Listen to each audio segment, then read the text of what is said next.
those things happen all the time.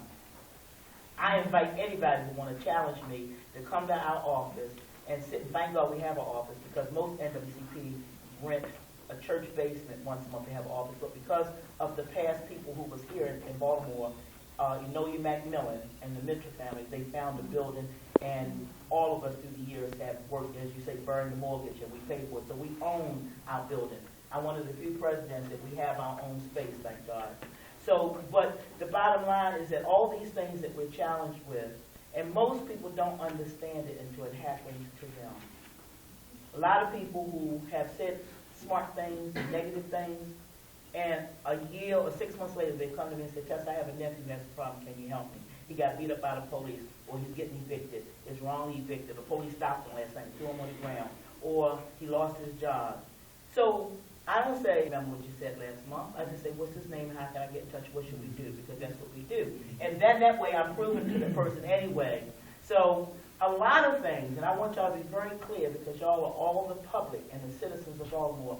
There's days that we don't leave the office at 10, 11 o'clock because we're helping people. If the lights is on and we're in there doing one thing, people will knock on the door or call the phone. I talked to one lady on the phone, and this is kind of cute. I like telling this story. A lady called, and my husband told me don't answer the phone because it was after 7 o'clock at night, and we went in there stuffing envelopes for a fundraiser. I answered the phone. The lady said, hello, and she had an accent, and she was from Mobile, Alabama. And I said, I could hear the accent, so I said, may I help you? She said, I have a problem. The police beat up my son. And I said, Miss, I'm Baltimore, Maryland. She said, I know, but I need your help. This was just last winter. She said, I need your help. And I said, well, can't you talk to somebody? Where are you from? She said, Mobile. I said, well, can't you talk to somebody right there? She said, I'm not in Mobile. She said, I rented a car, and I drove from Mobile, Alabama. And that's when she was talking. I just love the accent. And she said, I went to the NAACP national office up in Mount Hope Drive, and she said, I went up there, and they said they couldn't help me, that I had to call your office and talk to Miss Tessa. I said, well, I'm Miss Tessa. I said, well, we're kind of late tonight. And I said, call me back tomorrow. And I said, where are you now in Baltimore? She said, I'm standing on the steps of a place called 8 West 26th Street. Well, I was inside the door. I said, you ready? She said, I'm at 8 West 26th Street. I said, well, hang up and knock on the door. So I went to the door. She came in with 4 children.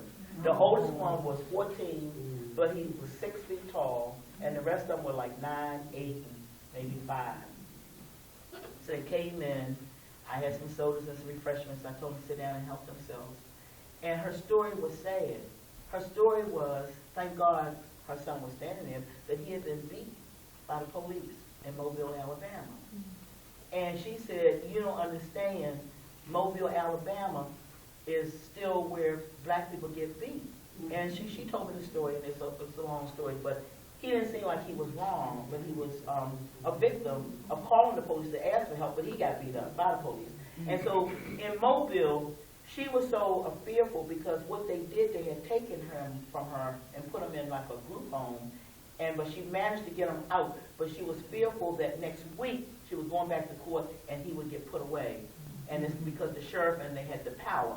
Now when I was listening to her, my mind was going back to Carl O'Connor in the heat of the night, and he was called Bubba. Bubba, you go down there and talk to the people, you know.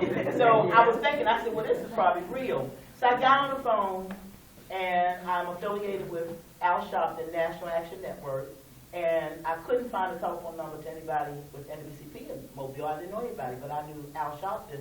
So I called him, and his people connected me with a National Action Network who knew the president of the NAACP. They went to court and helped her, and he didn't go to jail, and they left her alone because of the power. A couple of months ago, it's a good story, and so anyway, I gave a couple of NAACP shirts and said, where is the court? So